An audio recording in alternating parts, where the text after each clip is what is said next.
After a whole summer of waiting and then some, I will finally be testing 3 methods to wirelessly charge your Chromebook.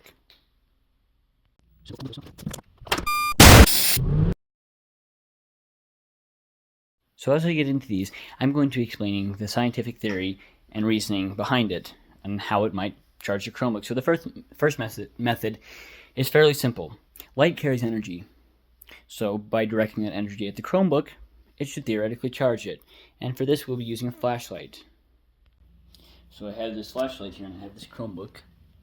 It's currently at 67%.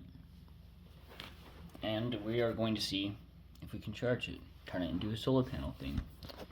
So, simple flashlight. And let's set it right here. Let's see if it charges. There's a bug on it. Oh look, it was smoking. There's a bug on it. Oh look, it was smoking.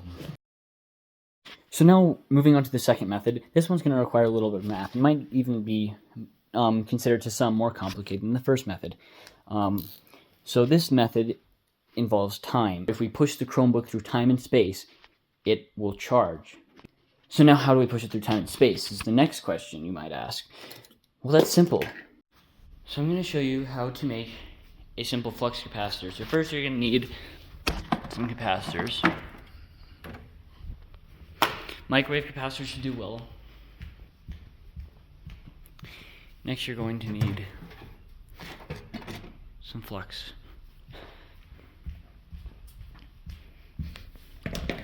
And finally you have to attach them. So some duct tape should work. Now this is the easy part. So we just take this and I'll be right back. So now that you've put together your flux capacitor, make sure to wire it correctly. Here is about how you should wire it. A few more components you can add to make the flux flow smoother, especially like Doc Brown did. His was much more professional. I had a revelation, a vision, a picture in my head, a picture of this. So now you may be wondering, how do we power our flux capacitor now that we've built it? Well, as you might know, it requires 1.21 gigawatts to power it. Well, a watt is a unit to measure electricity at a given time, not over a certain time. And as we can see, it's powered by a bolt of lightning, which lasts, according to Google, 30 microseconds. So 3 times 10 to the minus 5 seconds. The average bolt of lightning is about 9 trillion watts. And yes, I Googled it. I don't just know that.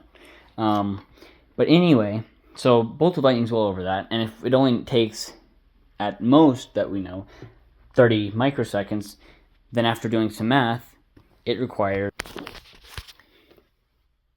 36,300 joules of energy. Less energy than it takes to boil a cup of water. Because you multiply that 1.21 gigawatts by 3 times 10 to the minus 5 seconds, and you get the energy, because 1 watt per second is equal to a joule. That's the conversion, if you didn't know. So now that we have that number, 36,000 joules, it's really not a lot. Again, we're Googling, it's about 100,000 joules to boil a cup of water. So while you have to get that energy all at once, that's the hard part.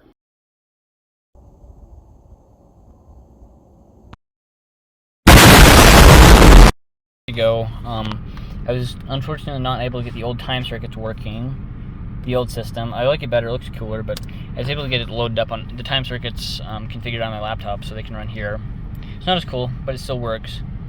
So we get these loaded up, and so I'm going to actually change the time today. As you can see, it is 8:25, 7 p.m. It's configured, destination time is 8:27. I'm going to reconfigure it, so you just type it in here on the calculator, and it should reconfigure once it loads. So give it a second.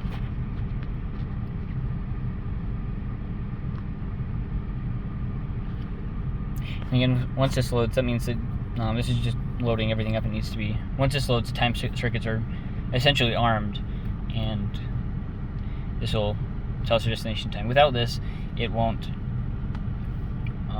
let us time travel. It'll just bring us to the present and waste energy. So here we go. Now they're loaded. Yes, it's reconfigured. Okay, so now here they are. So we got a little speedometer here, and of course, so this laptop is hooked up to the car, and it tells it its speed. So once we hit 88, it activates it. Communicates this little Raspberry Pi here. Kind of, it's here just in case because I'd rather not have my laptop back there. But that's configured. So that's connected to the flux capacitor with its power source in the back to control the little detonator I have there, superheating the flux, allowing us to time travel. But again, so the Raspberry Pi, it connects to the laptop and it basically figures out, where we're going to, or not where, when we're going to, and that's pretty much it. And I kind of explained how the flux capacitor works earlier, but that is everything. And of course, again, the power from the back. So I think that we are ready to go. Okay, so I have this Chromebook. This is the one we're going to try to charge. It's from the person the previous owner. They said it does charge. So it does work, but they didn't want it anymore because it was really old and slow. So yeah, it works, and we are going to test what happens. Push it through time and space. Essentially, we're going to kind of interrupt the process. If we get it out of the car as we're time traveling, then that should, it should be able to capture that energy and charge. So yeah, here we go. Okay, the time circuits are on. We have our speedometer ready to go. The date and time is entered. So I should be able to close this. And here we go.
Okay, so we're still over here. I'm just looking for the Chromebook. It's about when we got here, so I'm assuming it should be around here since it didn't end up around 6:15. So we came back. It ended up about the same time we left, just a couple minutes earlier, and it might be charged. Didn't fare too well, but that's because it's a stupid Chromebook. Cool landscape. Oh, I think that's us. Here we come. Look at it. Here we go. So now here comes the last method. It's last but certainly not least. In fact, it's probably my favorite.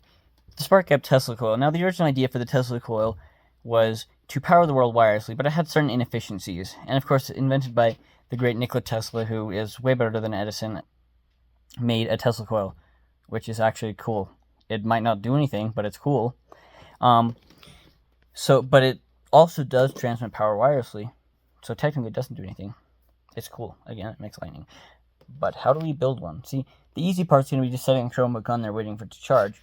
But to build one, we're going to need some math. So grab your calculators. And let's do this. So now a bit of a side note before we get started. I'd like to, I don't know if thank's the right word, but I'd like to just kind of give a shout out, which is kind of weird because their channels are all bigger than mine. But at least mention Styropyro, Maxi, and Lab Coats for kind of not necessarily inspiring me, but Styropyro more the inspiration, but just the detailed explanations and stuff and how the Tesla Coil works, and they're amazing. I will link each of their videos and their channels in the description of this video, so please go watch them. I promise you will not regret it.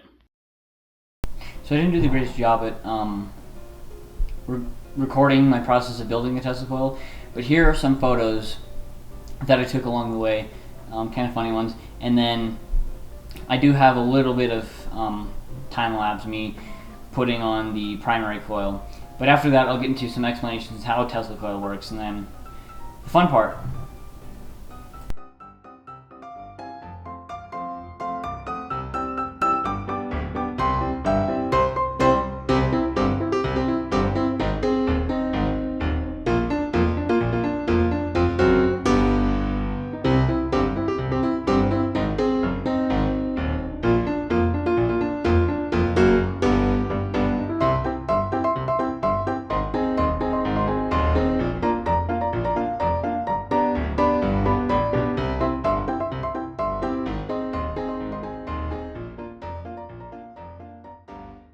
So this is the Tesla Coil. I'm going to give kind of a brief explanation on how it works, what the different components are. So first thing you need is power. And so here is the power inputs. There's two separate inputs, and there's a sign over on this side explaining that there's two different sources of voltage. I have 4 different warning signs, and if you can see, they're actually connected via wire. I'll explain why that is in a moment. But if you come back over here to this power, there's two separate inputs. This yellow one is for the spark gap. This is for the main power. As of right now, I have plans to change that, but I won't try to confuse you. So this, I'll explain what the spark gap means power in a second, but this is an EMI filter to basically prevent me from blowing up the washer, and because I don't want to blow up the washer, my mom will not be happy. But anyway, in here is not just EMI, but if I pull this out, it has a container for a fuse in it. If I can get it. Here we go. And it's stuck in. So as you can see, there's a little fuse in there that's actually being bypassed right now. Again, explain it in a second. But it's power, and essentially, kind of like I said, EMI filters. They're to filter power so you don't kill things. After it goes from there, the next place it goes is down to these transformers. These are the real dangerous part of the Tesla Coil. You know, you see the big lightning out of the top. That's not what's going to kill you. It's going to be these. So, if I can take this real quick. Up here, there is actually a relay. This relay box is connected to the yellow circuit, and if it's not plugged in, the light bulb will come on once power's turned on, because it's basically checking that both can be turned on, and it lets power through to the rest of the circuit. So these two transformers, these are basically acting as inductive ballast. So the secondary is shorted out, and current passes in and back out of the primary on both of them. Two of them just for more current ballasting. And then, I don't know if that's the word, whatever. So then there's 3 heavier duty transformers with the primaries in parallel, secondaries in series, to basically step up the voltage to our, when you're building a Tesla Coil, you want around 2 to 10,000 volts. These step up to about 8,000 volts for mine, but that's your primary power to run your spark gap. So that's what these do, and they need to be pretty heavy duty, because if not, well, these transformers are only rated for so much current, and it will, as you can see over here, is like a transformer graveyard, because I didn't have good enough transformers. So anyway, kind of an in-between step, but also after it, is this power box. This is the control box, and I can stand about 10 feet away safely, so however far the lightning goes, I'm safe with this. The lightning will open up to stick my fingers in there. But in here is 2 primary fuses, which is why that fuse is bypassed, because this thing draws about 30 amps instead of what I thought would be 20. And another relay which controls if the light bulb's like this relay is for the light bulb to turn on. Like if you switch power and there's not power on the other line, it will turn the light bulb on. But again, so 2 fuses, time delay fuses, because the whole point of the ballast is to limit current, like huge spikes. But if there is a huge spike, sometimes there is turning on and other things. So these are, if it's drawing too much current, like there's a big short circuit. I mean, something's like laid across these or straight across the spark gap, which the spark gap essentially shorts the transformers, but allows the rest of the circuit to run as normal. And I'll explain a little bit more later. But so power goes in and back out here through this big switch. And there's also a key switch, which is pretty much in series with the other switch, so you have to turn the key on, which also turns the spark gap on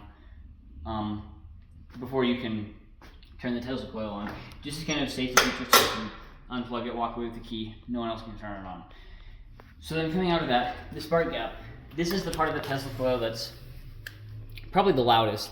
And right now this is like temporary spark gap, but I need to eventually replace it with an angle grinder. But essentially all a spark gap is 2 pieces of metal really close to each other, enough to where once a high voltage ran through them, the electricity jumps the gap and it sparks over. And so when that happens, it actually shorts the secondary line of these transformers, but it connects the main resonance circuit, which is the capacitors, and this big primary coil or an inductor, kind of like an AC capacitor is how you can think of it. So that's what the spark gap does.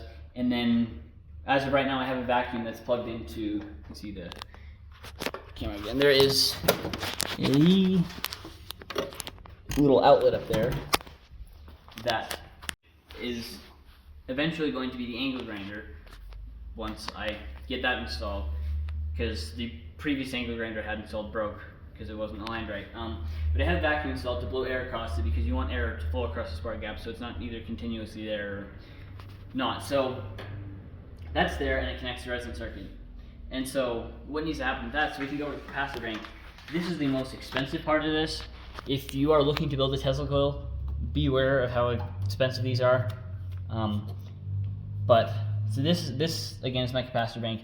It's what's called an MMC, so multi-mini capacitor bank.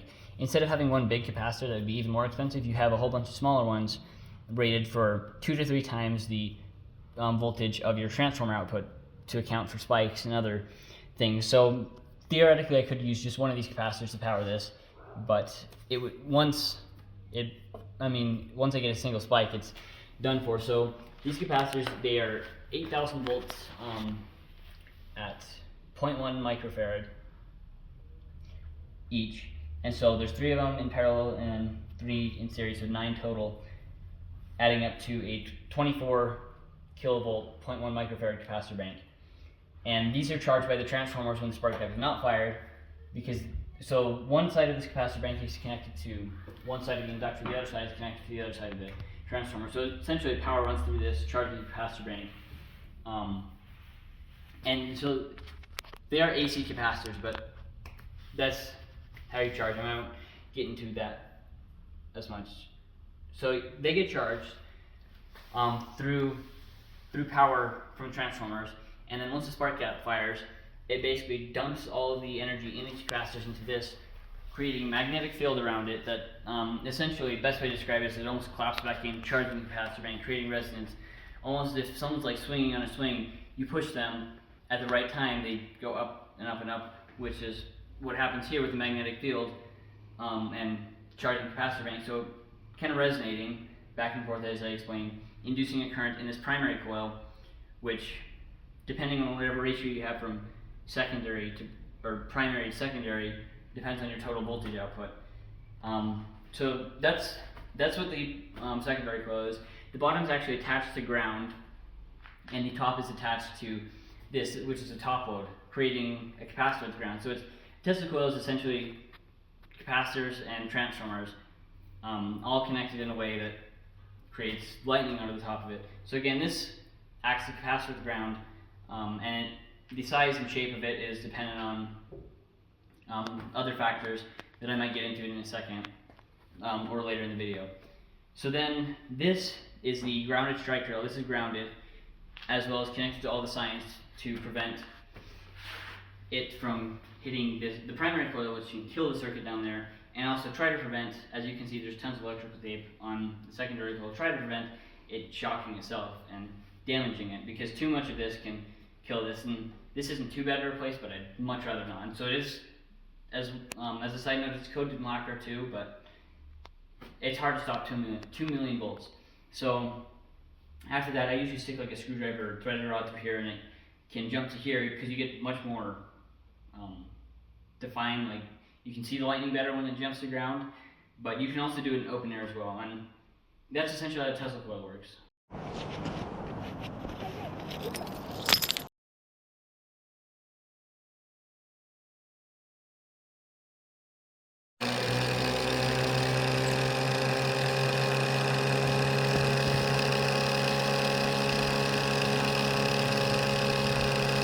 Okay, I have finally got this thing kind of working. The rotary spark gap broke, but here we go. Yes, there's a leaf blower.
Sure. This is obviously the Chromebook that I'm going to wirelessly charge. Now this is the most, I guess, extreme method, of course. The Tesla Coil, which does transmit power wirelessly. In fact, I will demonstrate that first before I do this. Let's pause it. I have this fluorescent tube right here. I'm going to turn on the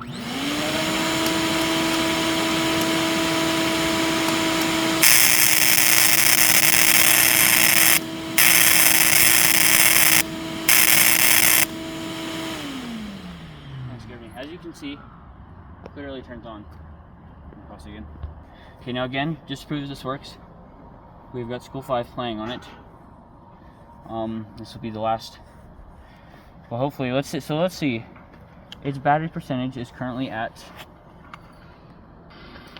78%. Oh, I'm gonna get that again. Oops. So 78% right there. Need to full screen this again. And we're going to set it on its wireless charging base.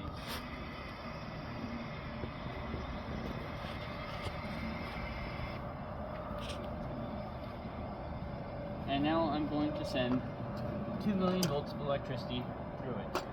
Let's stand back, see this. Ready?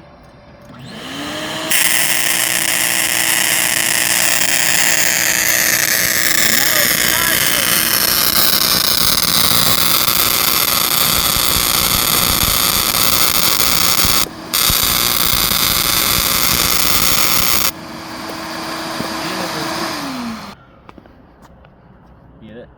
So you're not gonna believe this, but it works.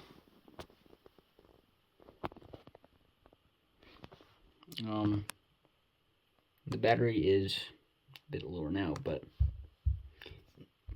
you can believe it or not, but this stupid thing works. And I'm kind of disappointed.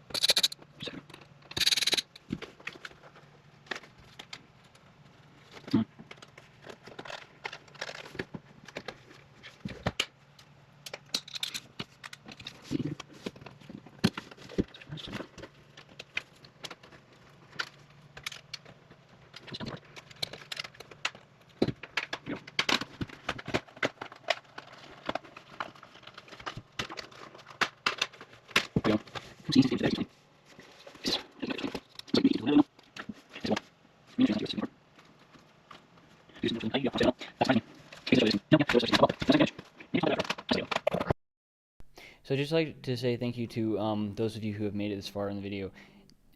I mean, it does mean quite a bit. I've worked pretty hard in this video. It's been fun to make. Definitely not cheap either. But yeah, thanks for watching. Oh no, I left my Chromebook under the car.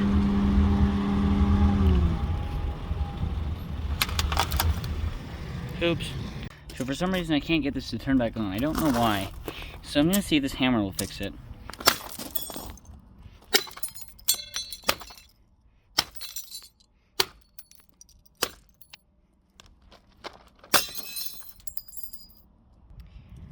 Oh, you know what? I wonder if liquid cooling it would help. I'm going to try to liquid cool it. Be right back.